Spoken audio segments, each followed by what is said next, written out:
दोस्तों, आज की वीडियो में हम प्राचीन इतिहास के अंतर्गत पूर्व मध्य काल से संबंधित महत्वपूर्ण प्रश्नों को लेकर आए हैं। दोस्तों, प्राचीन इतिहास से संबंधित ये हमारा आखिरी सीरीज है पूर्व मध्य काल। इसके बाद हम लोग मध्य इतिहास से संबंधित मध्यकालीन इतिहास से संबंधित महत्वपूर्ण प्रश्नों को देखेंगे। तो आइए देखते हैं आज का पहला प्रश्न। दोस्तों, पृथ्वीराज चौहान के नाम से कौन प्रसिद्ध है? तो पृथ्वीराज चौहान के नाम से प्रसिद्ध है पृथ्वीराज तृतीय। पृथ्वीराज चौहान के नाम से प्रसिद्ध है पृथ्वीराज तृतीय। अगला प्रश्न, ताम्रपत्र लेख दर्शाते हैं कि प्राचीन काल में बिहार के राजाओं का संपर्क था जावा सुमात्रा से। ताम्रपत्र लेख दर्शाते हैं कि प्राचीन काल में बिहार के राजाओं का संपर्क था जावा सुमात्रा से। अगला प्रश्न, सुवर्ण भूमि का वह राजा जिसने नालंदा में एक बौद्ध विहार की स्थापना की तथा उसके रख रखाव हेतु अपने दूत द्वारा देवपाल से 5 गांव दान में देने के लिए प्रार्थना की, तो वो कौन था? तो बालपुत्र देव वह राजा था स्वर्ण भूमि का जिसने नालंदा में एक बौद्ध विहार की स्थापना की तथा उसके रख रखाव हेतु अपने दूत द्वारा देवपाल से 5 गांव दान में देने के लिए प्रार्थना की। अगला प्रश्न, गोविंद चंद्र गढ़वाल की एक रानी कुमार देवी ने धर्मचक्र जिन विहार बनवाया था। कहाँ पे? सारनाथ में। सारनाथ में गोविंद चंद्र गढ़वाल की एक रानी कुमार देवी धर्मचक्र जिन विहार बनवाया था। अगला प्रश्न, हमीर महाकाव्य में चौहानों को बताया गया है सूर्यवंशी। हमीर महाकाव्य में चौहानों को सूर्यवंशी बताया गया है। आल्हा उदल संबंधित है, तो आल्हा उदल महोबा से संबंधित है। पृथ्वीराज रासों के लेखक कौन है? तो चंद्र बरदाई पृथ्वीराज रासों के लेखक हैं। पृथ्वीराज विजय के लेखक कौन है? तो जयानक भट्ट हैं पृथ्वीराज विजय के लेखक। अगला प्रश्न, रचनाकार और रचना से संबंधित है।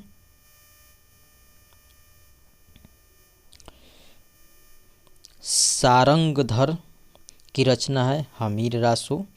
चंद बरदाई की रचना है पृथ्वीराज रासो। जगनीकर परमाल रासो। नरपति नाल का बीसल देव रासो। एक बार और देखते हैं। सारंगधर की रचना है हमीर रासो। चंद्र बरदाई की रचना है पृथ्वीराज रासो। जगनी का रचना है परमाल रासो। नरपति नाल का रचना है बीसल देव रासो। अगला प्रश्न, राजपूत वंशों में से वह जिसने 8वीं शताब्दी में दिल्लिका यानी दिल्ली शहर की स्थापना की थी। तोमर वंश। तोमर वंश वह राजपूत शासक है जिसने 8वीं शताब्दी में दिल्लिका यानी दिल्ली शहर की स्थापना की थी। अगला, जेजाक भुक्ति किसका प्राचीन नाम था? तो बुंदेलखंड का प्राचीन नाम था जेजाक भुक्ति। अगला, धंगदेव शासक था, तो जेजाक भुक्ति के चंदेल वंश का शासक था धंगदेव। अगला प्रश्न शासकों का कालानुक्रम से है। तो यशोवर्मा 930 से 950 ईस्वी, धंग 950 से 1002 ईस्वी, विद्याधर का शासनकाल है 1019 से 1029 ईस्वी, कीर्ति वर्मा का शासनकाल है 1060 से 1100 ईस्वी। अगला प्रश्न, चित्तौड़ के त्रिभुवन नारायण मंदिर को किसने बनवाया था? तो परमार राजा भोज ने चित्तौड़ के त्रिभुवन नारायण मंदिर को बनवाया था। पुंडवर्धन भुक्ति कहाँ अवस्थित थी? तो उत्तर बंगाल में पुंडवर्धन भुक्ति अवस्थित थी। अगला प्रश्न, पाल वंश का संस्थापक कौन था? तो गोपाल पाल वंश का संस्थापक था। उदंतपुर शिक्षा केंद्र कहाँ स्थित था? तो बिहार राज्य में उदंतपुर शिक्षा का केंद्र स्थित था। सोमपुर महाविहार का निर्माण किसने करवाया था? तो सोमपुर महाविहार का निर्माण धर्मपाल ने करवाया था। अगला प्रश्न, उस पाल शासक का नाम बताइए जिसने विक्रमशिला विश्वविद्यालय की स्थापना की। तो विक्रमशिला विश्वविद्यालय की स्थापना धर्मपाल ने कराया था। विक्रमशिला विश्वविद्यालय कहाँ स्थित है? तो बिहार में स्थित था विक्रमशिला विश्वविद्यालय। हर्षवर्धन, गोपाल, यशोवर्मन तथा नरदिवर्मन पल्लवमल में से वह राजा जो जनता द्वारा प्रत्यक्ष रूप से चुना गया। तो गोपाल एवं नंदीवर्मन पल्लवमल जनता द्वारा प्रत्यक्ष रूप से चुने गए थे। अगला प्रश्न, नालंदा, विक्रमशिला, तक्षशिला तथा ओदंतपुर में से वह स्थान जो पूर्व मध्यकाल में शिक्षा का केंद्र नहीं था। तो तक्षशिला पूर्व मध्यकाल में शिक्षा का केंद्र नहीं था। अगला, राष्ट्रकूट साम्राज्य की नींव किसने रखी? तो दंतीदुर्ग ने राष्ट्रकूट साम्राज्य की नींव रखी थी। हिरण्यगर्भ धार्मिक कार्य कराया था। तो दंतीदुर्ग ने हिरण्यगर्भ नामक धार्मिक यज्ञ करवाया था। अपने पिता के अभियानों के क्रम में सैनिक छावनी में पैदा हुआ था। तो अमोघवर्ष जो राष्ट्रकूट शासक था, अपने पिता के अभियानों के क्रम में सैनिक छावनी में पैदा हुआ था। उसका नाम अमोघवर्ष था जो राष्ट्रकूट वंश का था। अगला प्रश्न, महानतम प्रतिहार राजा कौन था? तो मिहिर भोज महानतम प्रतिहार राजा था। अगला प्रश्न, गुर्जर प्रतिहार वंश का वह शासक जिसकी उपाधि आदिवा राह थी,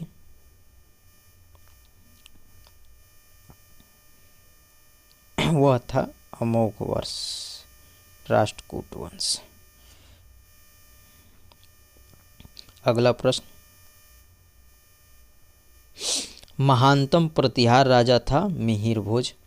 गुर्जर प्रतिहार वंश का वह शासक जिसकी उपाधि आदिवा राह थी, वह था मिहिर भोज।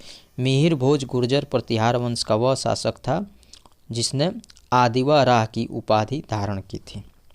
अगला प्रश्न, शासकों का सही कालानुक्रम है। तो वत्सराज 775 से 800 ईस्वी, नागभट्ट द्वितीय 800 से 833 ईस्वी, महेंद्रपाल प्रथम 885 से 910 ईस्वी, महीपाल 912 से 944 ईस्वी तक शासन किया था। वत्सराज का शासनकाल है 775 से 800 ईस्वी, नागभट्ट द्वितीय का शासनकाल है 800 से 833 ईस्वी, महेंद्रपाल प्रथम का शासनकाल है 885 से 910 ईस्वी और महीपाल का शासनकाल है 912 से 944 ईस्वी। अगला प्रश्न,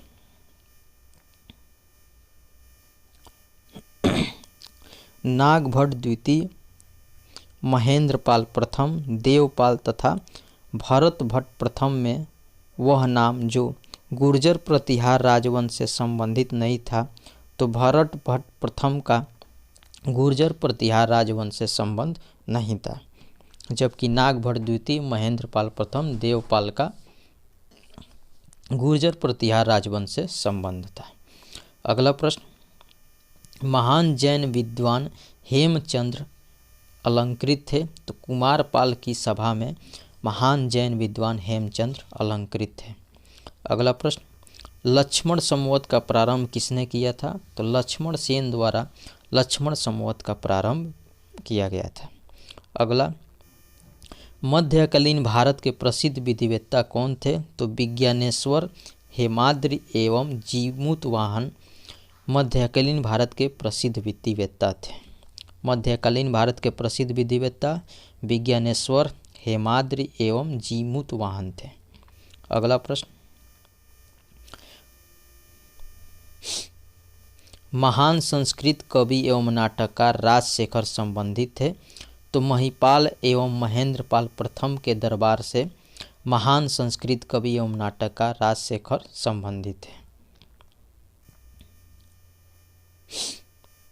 अगला प्रश्न सुमेलित है से है, राजवंश और उनके राजधानी। प्रतिहार वंश की राजधानी कन्नौज थी, परमार की राजधानी धारा थी, सोलंकी की राजधानी अहिलवाड़ थी। प्रतिहार का कन्नौज, परमार का धारा, सोलंकी का अहिलवाड़ राजधानी थी। अगला प्रश्न,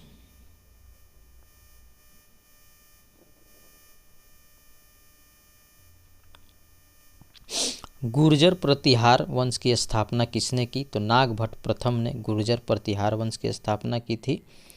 प्रतिहार पाल, राष्ट्रकूट तथा चोल में से वह जो त्रिकोणात्मक संघर्ष का हिस्सा नहीं था।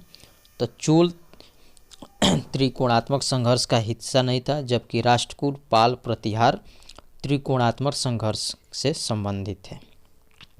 महोदया पुराना नाम किसका है? तो कन्नौज का पुराना नाम महोदया है। नगर महोदय श्री के नाम से किसको जाना जाता था? तो कन्नौज को नगर महोदय श्री के नाम से जाना जाता था। अगला प्रश्न सही सुमेलन है। पूर्व मध्यकालीन उत्तर प्रदेश के शहर वर्तमान अवस्थित है।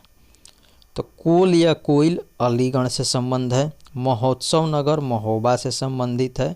महोदय श्री कन्नौज से संबंधित है। जेजाक भुक्ति बुंदेलखंड से संबंधित है। कोल कोइल अलीगढ़ से संबंधित है।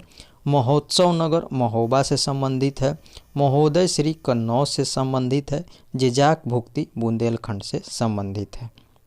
अगला प्रश्न, वह जिसने खंभात में तोड़ी गई मस्जिद के पुनर्निर्माण के लिए आर्थिक सहायता प्रदान की थी। तो जय सिंह सिद्धराज थे जिसने खंभात में तोड़ी गई मस्जिद के पुनर्निर्माण के लिए आर्थिक सहायता प्रदान की थी। अगला प्रश्न,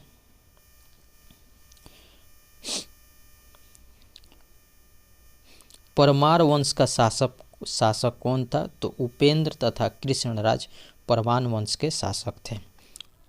राजा भोज ने शासन किया। धार पर राजा भोज ने शासन किया था। अगला, काल्पनिक वैज्ञानिक उपकरणों पर पुस्तक लिखने वाला परमार वंशीय शासक कौन है? तो भोज काल्पनिक वैज्ञानिक उपकरणों पर पुस्तक लिखने वाला परमार वंशीय शासक है।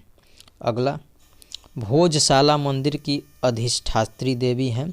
तो भगवती और सरस्वती भोजशाला मंदिर की अधिष्ठात्री देवी हैं।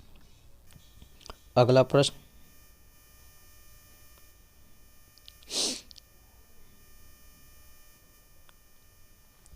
उपेंद्र, मुंज, गांगेय देव तथा उदयादित्य में से वह शासक जो परमार वंश से संबंधित नहीं था। तो गांगेय देव परमार वंश से संबंधित नहीं थे, जबकि उपेंद्र, मुंज, उदयादित्य ये परमार वंश से संबंधित शासक थे। अगला प्रश्न सुमेलित है से संबंधित है।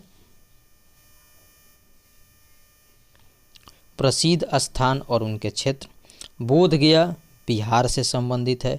खजुराहो बुंदेलखंड से संबंधित है। शिरडी अहमदनगर महाराष्ट्र से संबंधित है। नासिक महाराष्ट्र से संबंधित है। तिरुपति रायलसीमा आंध्र प्रदेश से संबंधित है। बोधगया बिहार से संबंधित है। खजुराहो बुंदेलखंड से संबंधित है। शिरडी अहमदनगर महाराष्ट्र से संबंधित है। नासिक महाराष्ट्र से संबंधित है। तिरुपति रायलसीमा आंध्र प्रदेश से संबंधित है। अगला प्रश्न,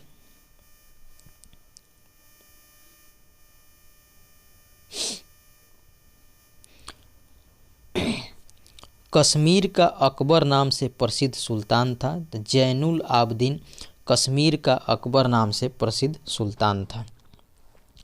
कश्मीर के शासक जैनुल आबदीन का वास्तविक नाम क्या था? तो शाही खां नाम था। कश्मीर के शासक जैनुल आबदीन का वास्तविक नाम शाही खां था। अगला प्रश्न, कर्नाटक वंश का संस्थापक कौन था? तो नान्यदेव कर्नाटक वंश के संस्थापक थे। कर्नाट वंश के संस्थापक नान्यदेव थे। कर्नाट वंश का अंतिम शासक कौन था? तो हरि सिंह कर्नाट वंश के अंतिम शासक थे। अगला, कुरुशपाल शिलालेख से जानकारी मिलती है।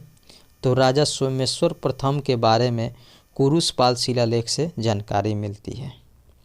अगला, गोंडवहो के रचयिता कौन थे? तो वाक्यपति गोंडवहो के रचयिता थे। गोंडवहो के रचयिता कौन थे? तो वाक्यपति थे।